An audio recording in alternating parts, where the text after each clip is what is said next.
বাংলাদেশের জনপ্রিয় চলচ্চিত্র অভিনেতা ওমর সানি নায়ক হিসেবে দীর্ঘ সময় দর্শকের মন জয় করেছেন।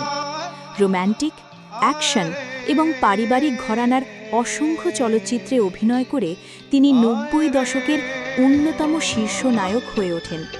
তবে তার অভিনয় জীবনে সবচেয়ে তাৎপর্যপূর্ণ মোড় আসে যখন তিনি নায়ক চরিত্রের গণ্ডি পেরিয়ে ভিলেন চরিত্রে অভিনয় শুরু করেন।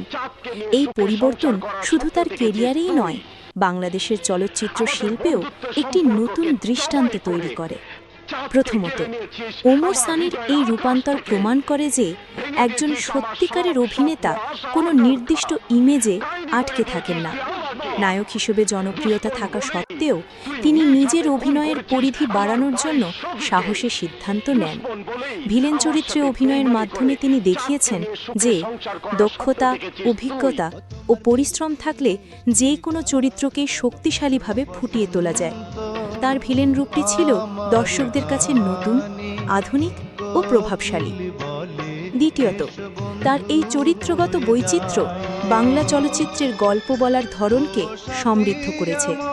শক্তিশালী প্রতিপক্ষ ছাড়া কোনো গল্পই পূর্ণতা পায় না, আর ওমর সানির মতো প্রতিষ্ঠিত নায়ক যখন ভিলেন চরিত্রে আসেন তখন গল্পে তৈরি হয় গভীরতা ও নাটকীয়তা। দর্শকরাও পরিচিত চেহারাকে ভিন্ন রূপে দেখে নতুন আকর্ষণ অনুভব করেন। তৃতীয়ত, ওমর সানির এই সিদ্ধান্ত নতুন প্রজন্মের অভিনেতাদের জন্য একটি গুরুত্বপূর্ণ বার্তা। অভিনয় শিল্পে বহুমুখী চরিত্র গ্রহণ করা একজন অভিনেতাকে সময়ের সঙ্গে প্রাসঙ্গিক রাখে।